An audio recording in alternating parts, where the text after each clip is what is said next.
Every single year, whitetail hunters during the rut make the same mistakes, and most of the time they don't even realize it. If you are anything like I was when I first started taking my rut hunting seriously, you're probably hunting hard, putting in long hours in the stand, and doing everything that you think is right. But there are these small errors in both your approach and your mindset that are quietly costing you daylight opportunities. So in this video, I'm going to break down 7 common rut mistakes that even experienced hunters make, and more importantly, how avoiding these mistakes can open up more opportunities for success. By the end, you'll understand how to stay in the game longer, how to hunt smarter amidst the chaos of the rut, and how to get more consistent daylight opportunities at bucks both right now and in future seasons. And by the way, I'm Greg Kazmersky. I help landowners design and improve their whitetail properties. I help Ohio hunters buy and sell hunting land, and I'm working on building a community of growth-minded whitetail hunters who are looking to take their strategies and success to the next level. So let's dive in.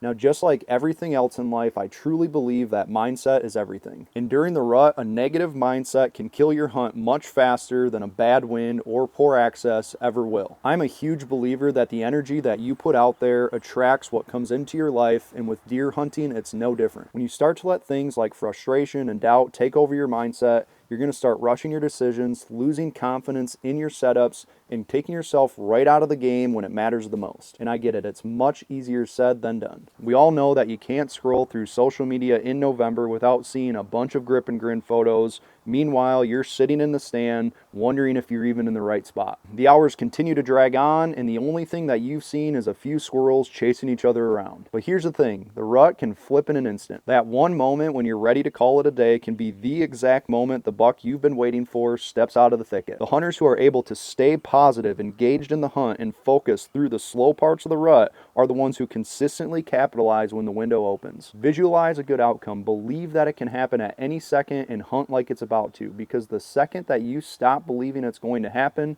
it usually doesn't.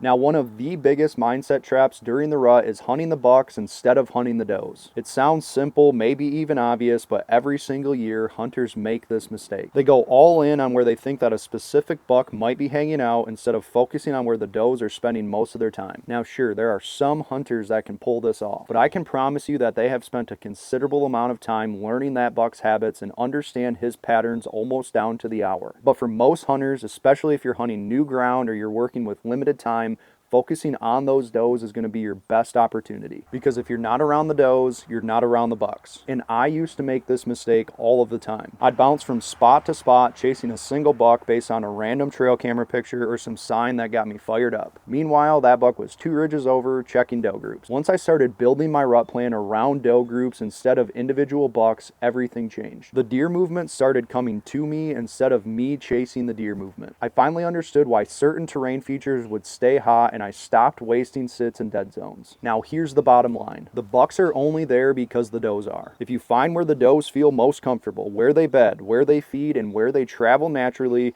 the bucks are going to show up sooner or later. So this rut, don't just chase the antlers. Hunt the source, hunt the does. Another big mistake that hunters make during the rut is abandoning the right area too quickly. The rut tends to move in waves, and depending on where you hunt, those waves don't always hit every single pinch point every single day. You'll have days where one pinch point or funnel is red hot with activity, and then a few days later, all of that action shifts to another part of the property. And this is especially true in areas that have a lower deer density or larger unbroken timber. So when you've got a setup that checks all of the boxes, fresh sign, good access, and a reason for both does and bucks to be there, sometimes the smartest move you can make is simply to wait it out. Now here's how I look at it. If I'm hunting big timber hill country and I go a full day sitting in a pinch point without seeing any deer activity, I don't get discouraged. I just know that I'm one day closer to chaos breaking loose. Eventually that flow of the rut, those cruising bucks chasing does from ridge to ridge, is going to swing right through my setup. Too many hunters give up just before this happens. They move to a new spot because they didn't see anything in the last sit, and in doing so they they miss the window when that location finally heats up. The Whitetail Rut rewards patience. If your setup has everything that it needs to be successful and your gut is telling you that it's right, do not abandon it too soon. Because sometimes the only difference between a quiet hunt and your best sit of the entire season is one more day in the same tree. Now, for as unpredictable as the rut may seem, there's one thing that never changes: the does are still tied to food. But when I'm talking about food here, I'm not referring to those predictable bed-to-food travel patterns that I like to focus on during other phases of the season. During the rut, food is going to play a different role depending on where you're hunting, but it is the anchor point for doe activity and therefore bucks too. For landowners, this is where those high-odds food plots that I talk about come into play. These are food plots positioned and shaped to flow naturally with the deer movement, long and narrow food plots that are either completely surrounded by bedding cover or positioned right between bedding areas. Now, I like to hold off on hunting a lot of these high odds food plots until the rut, because when they're completely surrounded by cover and they naturally funnel deer movement into an area with clean access and a really solid stand location, they're oftentimes going to have consistent daylight opportunities. Now, there's actually a property that I designed and improved that has several of these exact food plots throughout. I did a full design breakdown on that property in a previous video. I'll go ahead and link that here for you guys to check out. Now, for public land hunters, the concept is similar, just on a different scale. You're not hunting that bed to food travel pattern, but you can focus on how a buck would work on the downwind side of that food source to scent check does. If you can identify an active food source and set up on the downwind side near a terrain pinch point or a natural funnel, you're putting yourself right in the path of cruising bucks that are checking for does without exposing themselves. Food might not look like the main focal point during the rut, but it is the factor that is quietly driving the entire system. Find where the does are feeding and you're going to find where the bucks are scent checking.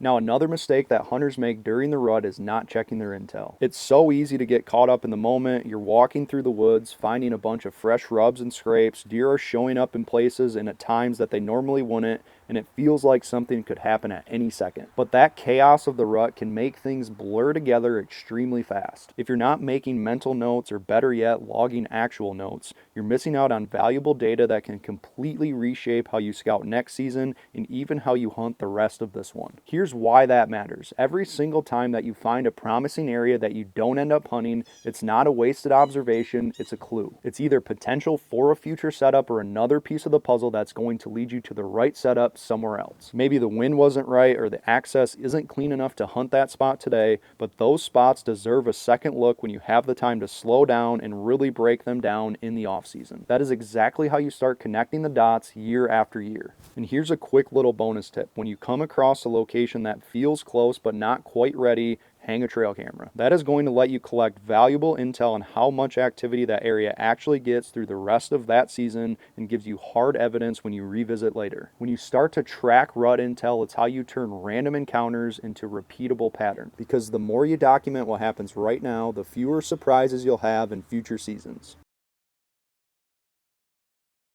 Now let's talk about the mistake of climbing down from your tree too early. It is so easy to do. You've been in the stand since before daylight. The woods go quiet mid-morning and it feels like nothing's happening. But some of the best movement in the entire rut happens in that late morning to midday window. Sure, we have tons of data that shows the first and last hour of daylight are the most productive times to hunt, and I agree with that. But if there's ever a time to grind out an all-day sit, it is right now. Bucks are covering ground at unpredictable times, and the middle part of the day often catches them between doe bedding areas. Here's what's really happening. Once that early morning chaos starts to slow down, bucks are back on the search, cruising for does. They're checking doe bedding areas, cruising between ridges, and scent checking different terrain features as those thermals stabilize. And if you're back to the truck by 10:30, you're going to miss that window completely. Now, one very important thing to keep in mind here is that not every stand is built for an all-day sit. The ones that shine the most are the ones in the tight travel funnels near doe bedding areas, especially if they're connecting that bedding area to a food source. That is going to be where the steady movement happens throughout the day. I've had more mature buck encounters between 10 a.m. and 2 p.m. than most hunters would believe, and it's not because I do anything special out there, it's simply because I stay in the stand. When the woods feels the most dead, that's oftentimes when things are going to pop off. The rut rewards hunters who can outlast everyone else. Now, the final mistake that hunters make during the rut is relying too much on their trail cameras. And I'm all about using trail cameras. I use plenty of them myself, but if you use those trail camera photos to dictate where you hunt during the rut, it can actually do more harm than good. Here's exactly what I mean. Trail cameras are an incredible tool for building long-term patterns, but during the rut, there often isn't a consistent pattern to track outside of learning which pinch points consistently see activity. Bucks are covering a ton of ground this time of year, and that one that you're after and just showed up on your trail camera might be a mile away chasing a doe. So when hunters start making their moves based on what is or isn't showing up on their cameras, they end up reacting to old information instead of hunting what's actually happening right now. And I've done this myself plenty of times. The camera goes dead for a few days, I assume the area went cold, and I move on, only to later realize that I was one day away from being right in the middle of the action. Trail cameras should give you context, not confirmation. Use them to understand the bigger picture, where does are active, where bucks are cruising, and which terrain features are heating up. But don't let them talk you out of hunting a spot that already checks all of the boxes. Because the best intel doesn't come from an SD card, it comes from what's happening in the woods right in front of you. So during the rut, trust your cameras, but trust your instincts more. That trail cam data can help guide your plan, but it's going to be your instincts that fill the tag. So those are the 7 mistakes that I see hunters make during the rut, and I have made every single one of them myself. The rut can feel unpredictable, chaotic, and at times even discouraging, but when you start recognizing these small mistakes and adjusting your mindset and approach, that chaos is going to start making sense. Because success this time of the year doesn't always come down to hunting harder, it comes down to hunting smarter. It's slowing yourself down, paying attention to those little details, and learning something new every single sit that makes the difference between luck and consistency. So if this video helped you spot a mistake that you've been making or gave you an idea that you're going to try on your next rut hunt, please do me a favor. Hit that like button, drop a comment down below with your biggest takeaway, and don't forget to subscribe to the channel so you don't miss what's coming next. I've got more videos on hunting strategies, terrain features, and real stand and design breakdowns coming your way, all designed to help you hunt with more confidence and consistency this season and beyond. Thank you all for watching. Good luck out there, and remember to stay patient because your next opportunity could be one sit away.